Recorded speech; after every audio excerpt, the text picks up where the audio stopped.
मैं जानता हूं कि तुम लोग भी क्लास 10 इंग्लिश अपने फर्स्ट पेपर को फोड़ना चाहते हो और 80 आउट ऑफ 80 लाना चाहते हो। अगर लाना चाहते हो तो बच्चा पार्टी ये वीडियो खास सिर्फ और सिर्फ मैंने तुम लोगों के लिए ही बनाया है और इसमें मैं लेकर आया हूं तुम लोगों के टॉपर का आंसर कॉपी, टॉपर कॉपी जिसमें कि उसने कैसे टीचर को हिला करके रख दिया और पिछले साल तहलका मचा करके रख दिया कि भाई साहब ऐसे बस लिख दो कॉपी में और मार्क्स उठा लो।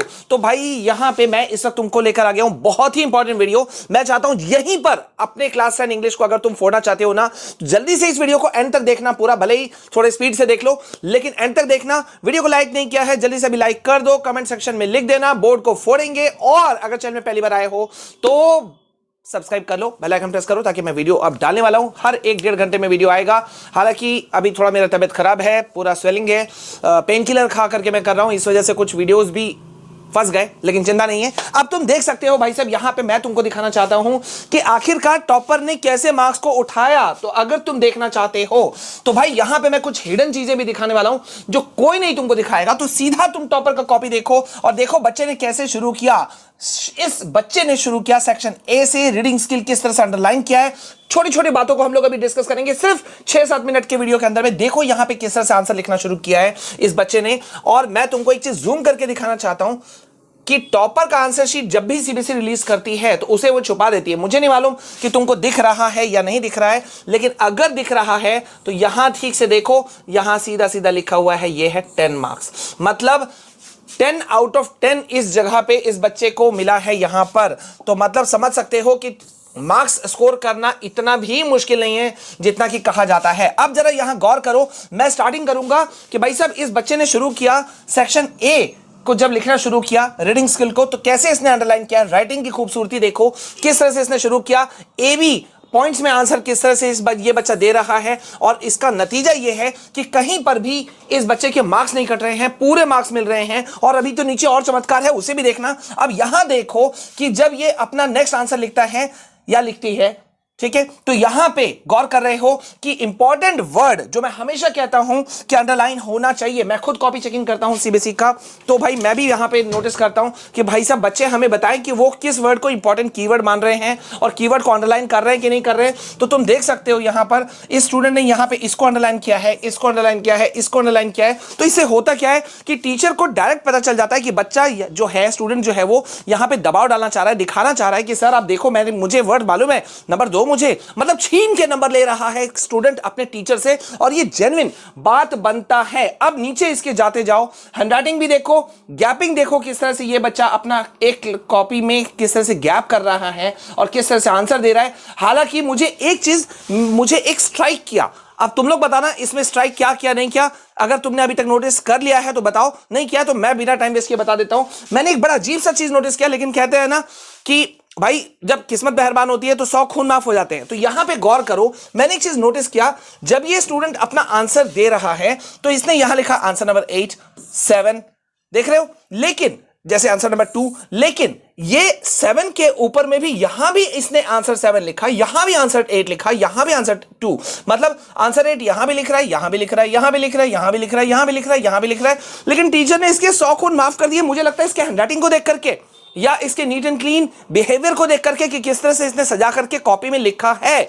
तो ये बड़े ताज्जुब की बात थी, लेकिन टीचर ने इसको नेग्लेक्ट किया। और अगर गौर करो कि भाई कहीं अगर इसने बच्चे ने गलती किया तो एक छोटा सा कट मिला है इसे, छोटा सा कट कि भाई ये वर्ड यूज नहीं होता, ठीक है। तो यहां उसके 1 मार्क्स कट गए, लेकिन इससे कोई खास फर्क नहीं पड़ता। अब यहां तुम देख रहे हो धड़ाधड़ टिक टिक टिक टिक मिल रहा है। और अगर तुमको दिख रहा हो, मुझे उम्मीद है तुमको दिख रहा होगा, पूरे मार्क्स मिल रहे हैं यहां पे, देख रहे हो, ये देखो यहां पूरे मार्क्स मिलते जा रहे हैं। टीचर धड़ाधड़ दे रहा है मार्क्स, जो कि बड़ी बात है, ठीक है। तो इसी तरह से तुमको अपना आंसर सजा के लिखना है। अब मैं तुमको यहां दिखाता हूं सेक्शन बी में किस तरह से यहां पे इसने एरर करेक्शन का बॉक्स बनाया। एरर करेक्शन वाला जो ग्रामेटिकल क्वेश्चन जो आता है तुमको इंग्लिश पेपर में, तो वहां पे तुमको क्या करना है, ऐसे ही एक बॉक्स बनाना है, ऊपर इस साइड लिखना एरर और इसका लिखना करेक्शन। यहां जो गलती हुई थी तुम्हारे क्वेश्चन में, गलत दिया गया है वर्ड, उसको यहां लिखना है, वो क्या होना चाहिए उसको यहां लिखना है, ठीक है। इस तरह से तुम करके कर लेना। यहां देखो इस बच्चे को लगातार धड़ाधड़ मिल रहा है। अब मैं चाहता हूं कि भाई तुम एप्लीकेशन, जो कि एक बहुत इंपॉर्टेंट क्वेश्चन है और फुल मार्क्स आने चाहिए, उसमें कैसे इसको मार्क्स मिला है जरा देखो। इसने किस तरह से अपना एड्रेस लिखा, एक लाइन छोड़ा, फिर यहां डेट लिखा, फिर यहां हेडिंग जो आपका जिसको आप डिनोट कर रहे हो, जिसको आप मैसेज कर रहे हो, टू द प्रिंसिपल करके इसने यहां लिखा। गौर करो, टू नहीं है यहां पर, ठीक है। और उसके बाद में एक लाइन छोड़ के इसने फिर सब्जेक्ट लिखा। हालांकि पेज चेंज हुआ। मैं हालांकि बोलता हूं कि जब भी आप लिखते हो तो कोशिश करो कि एप्लीकेशन हो या कोई नोटिस हो या फिर एनालिटिकल पैराग्राफ हो, कोशिश कीजिए कि वो फुल पन्ना आपको मिले। ये मेरा एडवाइस होता है। अब यहां से अगर करते तो यहां तक में एप्लीकेशन खत्म होता तो देखने में अच्छा लगता। बट फिर कह रहे हैं ना वही बात कि अगर आपका किस्मत अच्छा है और आपने राइटिंग वगैरह सुंदर किया है, ग्रामेटिकल मिस्टेक नहीं किया है, specially in language subject Hindi में, इंग्लिश में, तो आपको मार्क्स बरसते हैं। और वही चीज देखो यहां पे हुआ कि बच्चे ने आधा से शुरू किया, आधा सर मैडम सबसे लास्ट लाइन में लिखा है और यहां इसने अपना एप्लीकेशन लिखा, बट स्टिल इसको पूरे मार्क्स मिले, बंपर मार्क्स मिले। कहीं पर भी देखो एक कट नहीं है। और कट नहीं होने के पीछे इस बच्चे का खुद का मेहनत भी है कि भाई साहब इसने कहीं से भी एक को ब्लड नहीं किया है, रगड़ वगड़ नहीं किया। कोई क्वेश्चन गलत होता है, बहुत बच्चे कट कट कट कट कर देते हैं। देखो कहीं नहीं है, एक जगह गलत हुआ तो एक छोटा सा लाइन कट किया, जिसपे नजर मैंने देखा, गौर किया, तब मेरा नजर गया, नहीं तो वो भी नहीं जाता। तो यहां तुम देख सकते हो किस तरह से इसने थैंकिंग यू, योर्स ट्रूली, सारा कुछ लिख करके किया। इसको पूरे के पूरे मार्क्स नसीब हो रहे हैं, पूरे के मार्क्स मिल रहे हैं और ये बड़ी बात है, ठीक है। इसी तरह से अब मैं इसके कॉपी का दिखाना चाहता हूं। मैंने तुमको बीच से दिखाया, यहां से सेक्शन ए रीडिंग स्किल, लेकिन ताज्जुब की बात है जो तुमको तरह तरह के जो टीचर मिलते हैं ना, जो बड़े बड़े ज्ञान बांट के चले जाते हैं कि अरे यार सेक्शन ए से शुरुआत नहीं करनी चाहिए, हाँ यहां से शुरुआत करनी चाहिए, वहां से शुरुआत करनी चाहिए। तो ये बच्चा का पहला पन्ना का कॉपी, ये देखो, ये फर्स्ट पेज है, जो तुम्हारा इसके पीछे तुम्हारा नाम वगैरह जो रहता है, फर्स्ट शीट जो रहता है वो है, और मतलब उसके वो वाला पेज है। और इसके पीछे वहां पे देखो, यहां पे इसने शुरू किया है कहां से, इसने कितने सुंदर ढंग से लिखा, language, English language and literature, section C. इसने सेक्शन सी से शुरू किया। अब तुम्हारा सवाल हो सकता है सर किस सेक्शन से शुरू करें। मैं बोलूंगा ये इंटायरली तुम जा सकते हो अपने थॉट पर, लेकिन मेरा सजेशन है कि भाई साहब सेक्शन ए इंग्लिश पेपर को अगर तुम अटेम्प्ट कर रहे हो क्लास 10 इंग्लिश, तो तुमको सेक्शन ए से शुरुआत करनी चाहिए। जो तुमको रीडिंग टाइम मिलता है, 15 मिनट का क्वेश्चन पेपर पढ़ने का समय मिलता है, उसमें तुम पैसेज को चाट जाओ, पैसेज को चाट जाओ, तुम्हारा 15 मिनट में वहां काफी हो गया। अगर मान लो वो नहीं करते, वैसे भी तुम पन्ने पलट के क्वेश्चन नहीं देखते, उसमें किसको क्या याद आता है यार।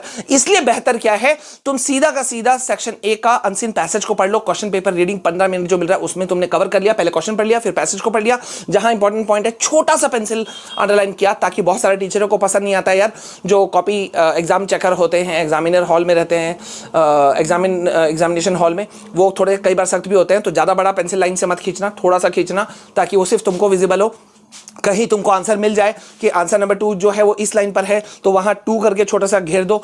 ये अपने सहूलियत के लिए होता है, वो कर सकते हो। तो मेरा सजेशन है सेक्शन ए से शुरुआत करो। हालांकि इस बच्चे ने सेक्शन सी से शुरुआत किया, और भाई कुछ भी किया, लेकिन मस्त कॉपी है, तुम लोग बताओ। और जो मैंने कहा, ये बड़े अजीब बात लगी मुझे कि ये देखो यहां पे आंसर 7 इसने यहां से लिखना था, यहां से लिख रहा है, लेकिन इसने बीचों बीच लिखा। ऐसा copy rare to rarest copy होता है, और इसलिए शायद ये टॉपर भी बन गया। लेकिन ऐसा नहीं करना, मेरा सुझाव है ऐसा नहीं करना। और जब कभी भी 2 क्वेश्चन खत्म हो, मेरा एक और सुझाव है कि भाई साहब आपको यहां पर बीच में, ये वाला तो होना ही नहीं चाहिए, यहां पे जब एक पूरा क्वेश्चन आपका खत्म हो गया, तो यहां पे बीच में पेन से 2 लाइन खींचिए, ताकि देखने में अच्छा लगे। मतलब बीच में 3-4 लाइन का गैप छोड़िए और बीच में 2 लाइन का ऐसे गैप दीजिए, तो आपको बहुत सुंदर आपको मार्क्स मिलते हैं, ठीक है। आई होप कि तुमको बहुत जबरदस्त तरीका मिला होगा। और हर 1.5 घंटा में अब एक वीडियो आने वाला है, मैं सारे इंपॉर्टेंट क्वेश्चंस आंसर के तुमको पीडीएफ देने वाला हूं। तो बने रहो मेरे साथ में, इस वीडियो को धमाकेदार लाइक करो, सबको शेयर कर देना, ठीक है। अभी के लिए बस इतना, मिलते हैं नेक्स्ट वीडियो में, तब तक के लिए जय हिंद, वंदे मातरम।